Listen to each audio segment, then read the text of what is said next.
Coming up in the next episode, Colin and Jimmy cover porch sagging, an insulation mystery, home inspections, and telltale signs of water damage. The guys also share an important story on loss and how it can affect someone's connection with their home. This is a can't miss episode. Yeah! Welcome to another episode of Behind the Studs, your home improvement and remodeling podcast, where the two most entertaining guys discuss the do's and don'ts in home construction and in the remodeling industry. Remember that you can nail it, paint it, or just tune into the show. How about that? Here are your hosts, Colin Shaw and Jimmy Driscoll. Hello, everyone. Hey! How we doing? Just peachy. Fantastic. That's right. Just a freaking ray of sunshine going on here today. Beautiful downtown Niantic, Connecticut. Nice and white. Nice and white and wet and rainy. Yep. Yep. Plenty of snow. Plenty. Don't Enough. need no more. Bye. See ya. But it looks like they changed the forecast because there's like snow every other day for the next couple of weeks. Is that what they're saying? What? Snow? Snow? Yeah, that's what they were saying. Well, what's going on now? Ain't snowing. They changed it all to rain. Great. Yep. Temperatures are going to go up. Nice. Be in the mid-30s. Really? Yep. So it'll be kind of nice. Well, thanks for tuning in. We're going to give you a weather forecast today instead of tools. I think I'm done, though. I don't have anything else to say Really? about the weather. Yeah. Okay. Yeah. So, hey, we wanted to thank our guests last week from Liston and Design Build. So it was very nice of them to come on the show. Yeah, thank you very much. Yeah, we learned a little bit about the difference between an architect and design build, and hopefully some people learned about trends and things to do, not do. So if you didn't get a chance to listen, make sure you go back and take a listen. Yeah. Yeah, it was fun. It was good. Yeah. So Jimmy and I also got a chance to be on somebody else's podcast, which was kind of fun, right? Absolutely. Okay, there you go. It was a joy. So the name of the podcast, you guys can look it up, is called Talking Home Renovations with the House Maven. It's a long title. It's a very long time. Yeah. And it's hosted by architect Catherine McPhail. So we had a chance to be on her show. From what I understand, it hasn't posted yet, our episode, but as soon as it does, we'll let you guys know. You give it a listen. Let us know what you think. She's a real go-getter. Yeah. Yeah, absolutely. She loves what she does. She does. She does. I mean, that definitely came across. Yeah. Yeah, I don't know how much we'll hear of her part of the interview, but I know she edits it down and, puts us out there. So That's good. yeah, so it'll be fun to listen. Sure. We'd like to do more of those. I'd love to do more of those. Yeah, so just ask us. We'll come on your show. Yeah. Yeah, you don't have to pay us or nothing. We don't mind. We Not got at nothing all, better man. to do. Not at all. Right. So anyways, last week at the end of the show, we talked about something that we received from one of our listeners, Tiffany from Shrewsbury.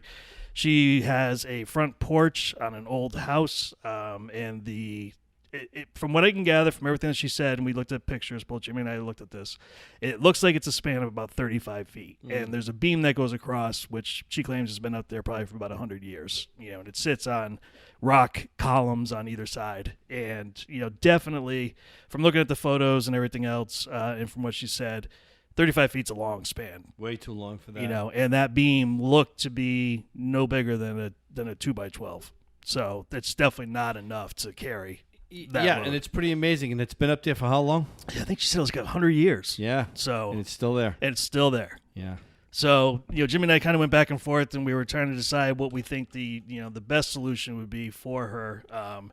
I think trying to do an LVL or, an engineered beam, it's still a little too long to make it work. It's just going to have to be too thick and, too many pieces, and I think it's going to take away from the look. So you pretty much thought that maybe put a couple of columns out there. Yeah, try to get something that's replicated to what she has on the sides. Yep. You could do that and put that in, and it would look good. It would look really good. It wouldn't take away from the aesthetics of the house. No. I think she's got the room. Like she said, there's no front entrance there. They come from the side of the deck. So there's nothing really that she has to worry about. Although I would make sure, from the aesthetics point of view, from curb appeal and that sort of thing, I would try to match the posts in between the windows and the door on both sides. Yeah. And I think that will look good. Yeah. And it's going to give a lot of support toward the center. She's going to have to jack up the beam that's there now, to level it off.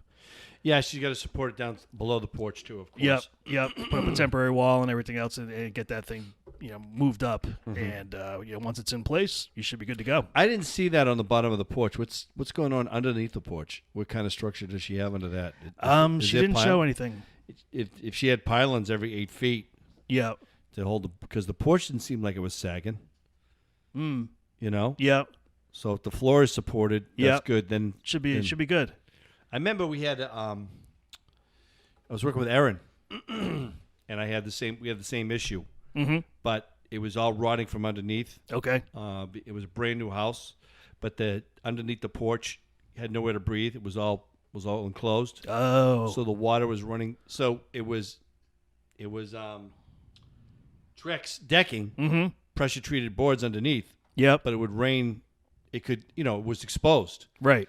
Even though it was a roof on top of it, water would get in, Yep. rotted from the inside. Wow. The humidity and the dampness. What do they have it surrounded with on the deck on the bottom? It was basically like a 1x12 Okay. fascia board. Yep. But it was tight to the ground, Oh, okay. so the water couldn't No way. evaporate. Yep. So I ended up taking all the bottom boards out, put it in PVC with vents every Wow. like I forget what I did. I did 2 vents on each side and a Yep. couple vents in the front, and then Aaron and I had a support underneath. We had to support the pillars and stuff. Yeah. But it was just rotting. It was Sure. collapsing. Wow. Yeah, poor design. Yeah. I Very don't know why poor. no one caught it. It looks indestructible on the outside, but if the water's got nowhere to go, Mm-hmm. had that happen problem with a deck too, which you shouldn't do. Guy had a stone patio. Oh, which brings me up to a really good point here. Stone patio, and he built a deck on top of the stone patio, Okay. but he didn't raise it off the stone deck. I mean, he built it right on the deck. So he did pressure treated 2x12s, and it went right out to the jacuzzi. Mm-hmm. Problem what he did was when he landscaped it with all the wood chips all the way around the sides of the deck. Oh no. So the deck couldn't breathe. There was no circulation of air. Yeah. So when it rained, the water just went in underneath the deck and rotted from the inside out. Mm. So the top it was weird because the tops of the deck looked okay. Yep. When you started seeing the screws starting to sink into the wood, so you know it was starting to rot. Mm-hmm. Oh my God. The face looked fine, but if you just touched it the right way, you could pop them, and they were completely rotted underneath. Wow. And all the 2x12s were all rotted. Yeah. And I kept on just replacing boards and replacing boards and replacing boards. I was like, this is no good, dude. Yeah. You Just rebuild it. yeah. If you get there's another thing while I'm on this now, while I'm thinking about this. People had an old house, 1700s. Great idea, cool concept, looked great, absolute disaster. They had a brick patio, and they built on top of the brick patio Yep. inside the kitchen. Put the kitchen on the inside of the brick patio. Huh. So it was enclosed. Yeah. Major problem. Summertime. Yeah. Moisture, Sure. humidity Yeah. coming through. Dehumidifier was working around the clock. Wow. And it was just cold and damp. And it was cold and damp in Yeah. the summer in the kitchen. Yeah. Not a good idea. No. At all. No. Looked great. Yeah, I bet But it did. And it was cemented brick, but I'm sure it wasn't treated underneath the brick. Right. Probably not. No. So the moisture was just coming through the stone. Sure. Expensive kitchen. Yeah. Looked awesome. Yeah. Disaster. Yeah. Disaster. Wow. Yeah.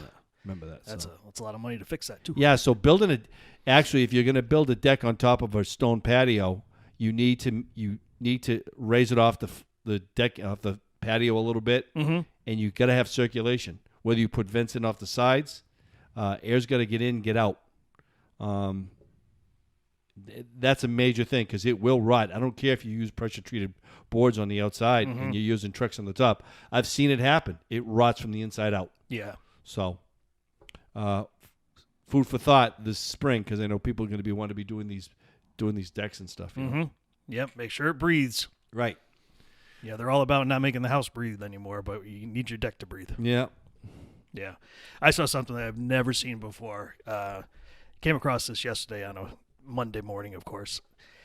So we did this huge home remodel for somebody, and in their powder room, it always seems like it's been a little cold in there, even though there's insulation in the walls, and we just couldn't figure it out. There's a crawl space underneath. We insulated from underneath. Still cold.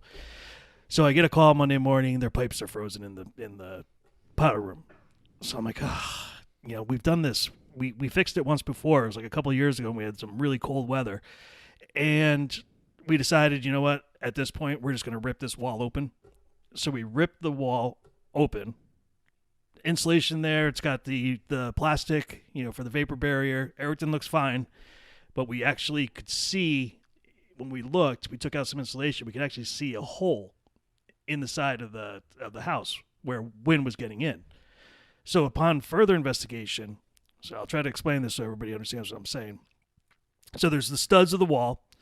And then on the other side of that, on the outside, there was a shed that was built. The shed was off the studs probably about 2 inches. There was no sheathing in between. So it was just a huge void that all the air was coming through. And that's what was freezing the pipes. So we had to cut open the shed on the other side so we could put sheathing on the outside of the wall. And then we got to put it all back together again. Isn't that crazy? Yeah, that's stupid. I mean, I'm sitting there thinking to myself, all right, so somebody built this house and they just never put the sheathing on and then just built the shed next to it. I mean, it's just crazy. And there's no water damage, so water wasn't getting in. It was just the air. Baffled. All right. Baffled. So here's another one. Uh-oh. Building inspectors. Not building inspectors. Home inspectors. Okay. Home inspectors. Yep. Otherwise known as the deal breakers. So you want to go, but you're trying to sell the house, and the new homeowners are going in there. Yeah. But they bring in a home inspector, and I've seen them all. Yeah. I've seen them go through a house like they were looking for drugs. Oh, yeah. Unbelievable. Yep. And then I get idiots. Yep. And so here's a woman. She buys a house. Dude, this was sad. So she buys the house. Great looking, everything, this, that, the other thing. She has a heating system put in, a train heating system put in with the ductwork and everything else. It was put in 2013. They got registers in the house in the laundry room. There's a register. Got no heat coming out of it. There's no heat because there's no ductwork. There's no freaking ductwork in the laundry room. What? They put a register there and that's it. And the ceiling And it's downstairs just a hole is behind sheetrock. it? There's a hole. Just put a. Oh, Jeez. they put a hole. So, but let me ask you something. If you were a home inspector, Yeah. you'd run the system to find out if there's the intake, Yep. right? And Yeah. you find out if there's the heating, it's all working, this, Yeah. that, the other thing. No. It's not working. I can't even really go further than that because the guy who installed the system didn't remember the system. He put it in 2013. Yeah. Brought him out to the house, and it was sad. So anyway, I was just like, this guy's, I don't understand. I don't get it. I didn't put the ductwork in. Well, you didn't put the ductwork in, but if you put an engine in a car, would you take it for a test run to see if everything was working right? I would think so. Yeah. I felt so bad for the homeowner on this one. Right. So now it's like, got to tear open the ceiling and put no ductwork in or find out what's going on after all the money. Again, she had frozen pipes. She found out later on that the homeowner who lived there went away in the winter. She winterized the place. Oh. So the heat was all right, but it's not really adequate Yeah. for where she's only got one zone. She needs another zone upstairs. They have one zone for 2 floors? Yeah. Jeez. Yeah. So that's hardly any heat in the basement. It's just trickling out. It's just awful system. So here I am today. So I went over there today. Yeah. And I said, they have a bathroom downstairs. Mm-hmm. And just before I got here, I had to drop my supplies off back to the house. And I used the bathroom and I flushed the toilet. Immediately, the pump went on. Immediately. What does that tell you? It tells you that the bladder, the holding tank, is failed. There's no air in the bladder, right? Yep. Dude, I touched that. I went ting, ting. It was solid as a rock. Tong, tong, tong. Really? There was no air in it. Solid as a rock. Wow. How did they... Who inspected this house? Yeah. Like you say, some inspectors go through those things like, woof. Yeah. There's one in particular that we have here in Old Lyme is Tiger, and they're all over it. Yeah. I think he must have been a cop because they go through everything. They crawl, they go everywhere. They hit the crawl spaces, they do everything. Yeah, my home inspector when I bought my house, I think he was there maybe an hour, and I said, "So, what do you think?" He's like, "Well, new furnace, new roof. I'd buy it." That was it. That was my inspection. Oh I was like, God. "Okay, thanks." I said, Oh "What my about God. the single pane windows?" You can fix that. Okay. Some guys, they go through all the. I mean, Yeah. I've seen inspection sheets like, "Oh my God, homeowners in Right. tears." Yeah. Oh my God, my house. Yeah. And I'm like, "Oh no, they're just pointing this out. This is fine. This is fine. This is fine. You're okay. You're okay." Yeah, it's like I got to go counseling with some of these homeowners. Oh, absolutely. Who are losing their mind because, oh my God, this, that, the other thing. Well, they think they have to fix every single thing on that report. Yeah, well, you you- know, no. and you know they'll put it on the report, but sometimes it will say, you know, in the description, it's fine, you know, but it's just something that they wanted to point out. Doesn't need immediate attention. Right. I'd look into Yep. this, that, the other Yep. thing. This can sail. Yep. You know, this can do. I mean, when fine. you get that inspection report and it's like 30 or 40 pages long, it's kind of intimidating. Yeah, it is. It's scary Yep. as hell. Yeah, it You is. think your house was fine. Right. Everything was good. Yeah. And all of a sudden it was like, oh my God. Yeah. You know, I had one, and this one I didn't like at all. I was really up for the homeowner. She has a house near the ocean, and she was really upset. So she called me over and she says, "Jimmy, can you help me?" And I was like, "Yeah." She goes, "Look at this." She brings me to the basement, and they said, water damage. Water damage. There was a flood in here. There was water damage, and they wanted $40,000 off the bill. Off the Wow. The asking not price, 40 yeah. was it? Yeah, it was like 40 grand, something like that. Wow. Yeah, Jeez. right. Yeah. And I'm looking at it. I brought her over. I said, first of all, look at your basement. Mm-hmm. This is not newly painted, Mm-hmm. but it's in good shape. This place looks fantastic. And I said, I could tell if you had water damage. Go right over to your bulkhead. Look at your bulkhead. Look at the wood near the bottom, near the basement floor. If that's wet or it's been, water leaves a fingerprint, a footprint. Yep. You could tell. Even when if it's been sitting on masonry or block, you can tell when you've had water damage. And I've showed that to people. I says, this is flooded before. You can see the difference if you really look at it. Yep. Because you could follow the line all the way around the house. You can see that. It's a telltale sign. Sure. And this wasn't freshly painted. And I says, no, I disagree with that. And they would, you could, even the columns, the lolly columns in the Yep. house, I said, this is past inspection. There's no problem here whatsoever. Everything was elevated. The whole heating system was way elevated. It was almost 5.5 feet off the ground. Ooh. So this never got wet Yeah. whatsoever. Yeah. The only thing she had on the porch, she had some above decking. She had a top deck, and a couple of the 2x12s were rotted. I said, take some money off of that. They got to rip this out and put some Right. 2x12s in there. But tell them to go pound sand in your basement. Your Right. basement's fine. Yeah. I could live in that basement. It was perfect. Really? No, Yeah. I said, you smell it? You smell your basement? I said, what do you smell? She goes, nothing. I go, that's right. Yeah.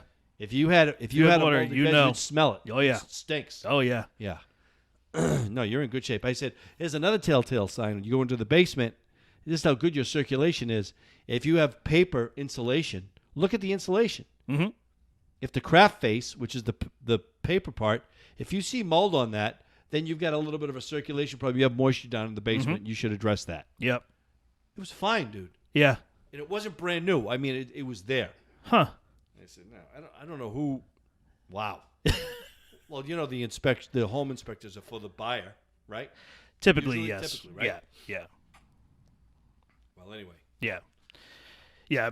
I mean, very few people that are gonna. And I've actually had people ask me this too. They said, should I contact the home inspector before I put my house on the market? I go, absolutely not. I said, because if you fix everything now, another inspector is going to come through and find other stuff. Yeah. So just wait for one to come through. Let their inspector come through and get a list. I had a homeowner who went above and beyond. He got the inspection report, and then he just kept on going. Really? I'm like, you don't have to do that, man. He goes, Yeah. no, but I'd feel better about it. But That's it's nice, fine. right? Yeah. Yeah. I mean, he really went. He spent more money on the house, because he didn't want to think. I guess he didn't want to think about it.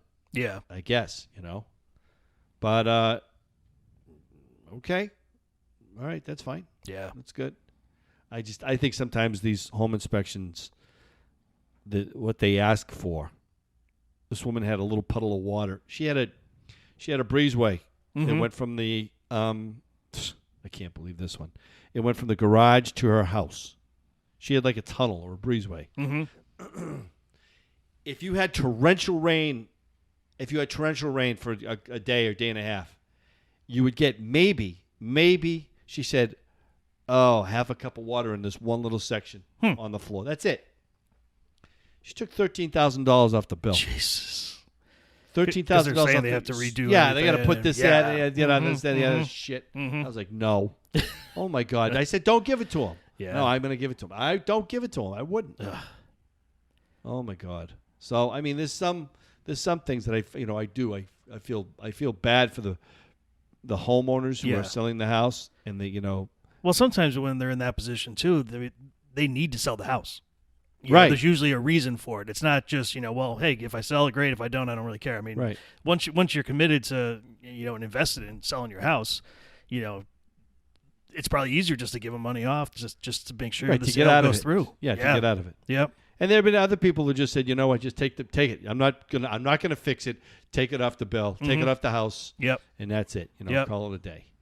So I can totally understand that. Some people are just so fed up because like again, you said they'll go out there and they'll fix it. They think they fixed everything, and then the inspection comes in and then nailing them on stuff. It's just like, oh my God, really? Well, I mean, you got to think about it too. If you're a home inspector, can you honestly go to the buyer and say, "I found nothing"? No, you have to find something. You're gonna have to find something. You have to. So they'll work a little harder to find something if they need to. And I'm not saying that they're finding stuff that's not wrong. It's just that they will search. I feel bad for the inspector who comes to my house. Go ahead, bro. He Let's can't go, get bro. around. You can't get around. Go ahead, bro. Let's go. Yeah, go ahead. What? What'd you say? What? Uh-huh. Go ahead, get out of here. Oh, you can't drive away because you got holes in your tires? I don't know. I don't know how that happened. Oh well. Yeah. Yeah. So I was at a house today. Very sad. Somebody I did work for a long time. She lost her husband to dementia while they were in the house. Yeah. Young guy, too. He's probably only in his 40s. Died of dementia? Yeah. Adam just passed away I at remember. 57. Yeah. Shit. And then I just found out that the mother passed away just recently due to cancer. That she battled for like a year or something. So the girl brought me over. She's like, I know you've done a lot of work in our house, and I definitely wanted to talk to you. And it was just so sad because she wanted to basically, what I could gather from her is she wanted to make the house look like a completely different house. So she doesn't have any memories or anything else like that. Before she sells it? No, she wanted to stay. Oh, she wanted to cleanse. But then she was like, okay, well maybe I'll sell. So I sat and I talked to her for a little while. We walked around and I looked at her and I said, listen, I'm going to be completely honest with you. And if I overstep my bounds, please let me know. I said, you need to sell this house. And she's like, why? I said, do you feel comfortable going in and, turning the master bedroom into your bedroom? She's like, no, I can't go in there. And I go, what about the master bath? She's like, I can't use it. And I'm like, this is not ever going to be your house. I said, you can change it as much as you want. You're never going to feel like this is your house. And she's like, you're right. She's like, I don't think I will. So, and she was devastated because she finally came to grips with the fact that she probably needs to move on if she can't use that house. She's staying in a small little bedroom, and the bathroom is not connected to the bedroom. And I'm like, you're going to spend $350,000 in this house, and it's still not going to be yours. No, exactly not. So it was really sad, But she appreciated the honesty, I think, and talked myself out of work. But that's the difference. It's just like, what's the sense? No, I had the same thing. I had a widow worked on her house. Mm-hmm. She wanted to put in closet doors, new doors and stuff. And her husband had passed away almost a year, Mm-hmm. but his clothes were still in the closet. Yeah. She couldn't take them out of there. Yeah. She couldn't move them. Sure. That's a tough thing to do. It's a hard thing to do. It is. And she nursed her mother, and her mother unfortunately passed away at the house. So that's another memories that, you just feel bad. Yeah. But I said, find another house. I said, you'll make it your own. She's like, well, I'm going to miss the pool. I said, you can buy a pool. You'll be fine. Yeah. So hopefully that's what they do. But yeah, but why I told the story is I told her, I said, don't worry about me. I said, as soon as you get your home inspection list, just give me a call. There'll be plenty for me to do. And she laughed. Man. Yeah. And I also told her, don't spend any money on the house. I said, get a real estate agent, find out what they think. You know, like we've talked about many times. You know, get that real estate agent on board, and they'll tell you what you need to do bare minimum in the comp set, you know, that you're dealing with. So you still can sell and get a decent amount. Well, when you make that turn, and basically, I heard it from Martha Quartella that she said it was great. I mean, she said when you decide to turn that corner and say, I'm putting my house on the market. Yep. It is no longer your house. Right. It is now a commodity. Yep. It is now you are just polishing up the fenders. Yeah. You don't own it no more. Yeah. You got taking everything away. And sometimes it's hard for homeowners. But I like, no, it's not your house. Right. You want to sell this house, this has to go. Yep. And it's just like, it's hard for people to do the work. Sure it is. Yeah. Dude, I think I have to say I could never sell my place up in New Hampshire. Right. I mean, I just Yeah. could never do it. Couldn't give it up. There's no way. Can't. I'm so connected to that freaking thing. Are you leaving that to me? No, not a chance. Nope. Not a chance. We never did talk about Love you, dude, but no. No. All right. But Fine. anyway, yeah, Fine. it's one of those things. It's an emotional thing. I don't know. People are just acting so.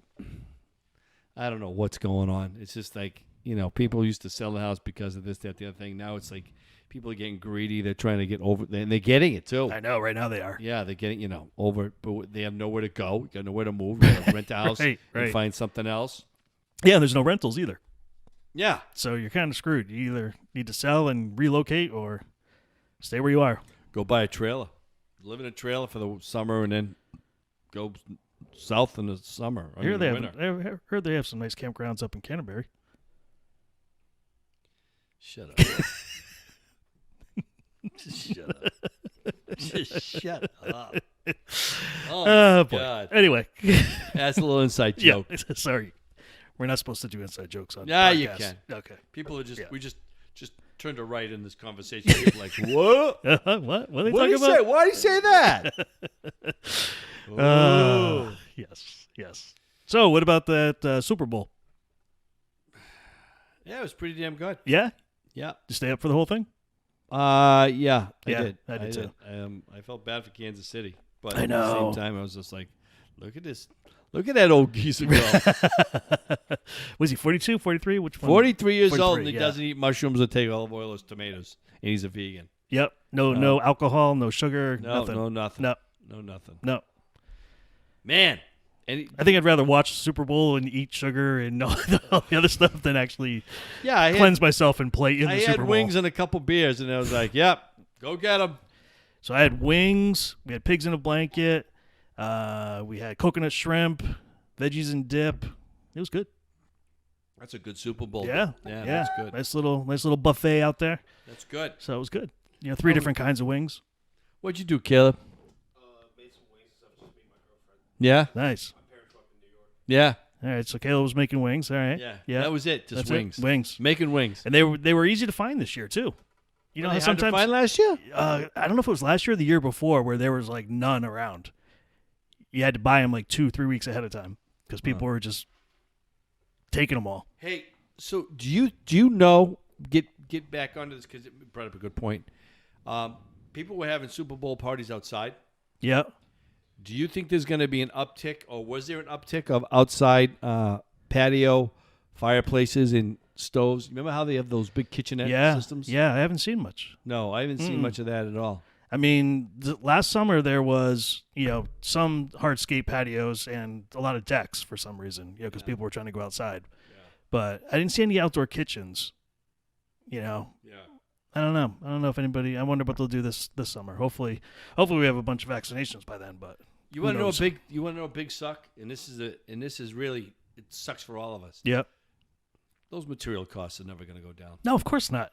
If they get used to making that much money, you think they're going to say, I don't need that much money anymore? Of course it's going to stay. Piss me off. Yeah. Shit. I'm sorry. I remember there's a company that I used for dumpsters, and you remember back, like 2009 or whatever it was, when the gas prices were like $4.50 a gallon or something like that. So, on your bill, you would all of a sudden get disposal fee, fuel charge. So I was like, all right, I get it. Their fuel costs have gone up. I get it. So it was about a year or so, and then the gas prices were back down to like 2 something. So I called them up and said, "Why is the fuel charge thing still on there?" They're like, "Well, because there's a fuel charge." I said, "That was when it was $4.50. It's not $4.50 anymore." So they actually took it off of my bill. And I was like, "And you were just going to keep that on there? Absolutely. And let everybody keep paying it. They don't care. Just cha-ching." Like you said, you get used to getting the money. It's tough to turn it down. Man. Don't throw those cardboard boxes away, ladies and gentlemen, if you get a refrigerator. I'm sure they're going to figure something out with those. Is that where they're going to be living? Yeah, you okay. can make Gotcha. houses out of them. People can make them out of, what do they call them? Pallets. Yeah. Have you seen the little tiny homes with pallets? No. Yeah. Seen that. Oh, my God. Cardboard box is the ultimate tiny home. What is? A cardboard box, I think, would be the ultimate Yeah. tiny really. home. Well, some people do live in tiny homes like that. Yeah, I know. Unfortunately. Yes. All right, buddy. Anything else? I'm good. I All think right. we're good. All right, cool. Yeah, we'll do it again next week. Absolutely. So everybody check out our YouTube channel. Today we've actually been filming with 4 cameras, and we got a little studio thing going. Yeah, we're working on it. Yeah. So we're hoping it's going to be fun to watch, and always fun to listen. Yeah. All right. Perfect. All right. All right, everybody. We'll see you later. We'll see you next week. See ya. Bye. Bye.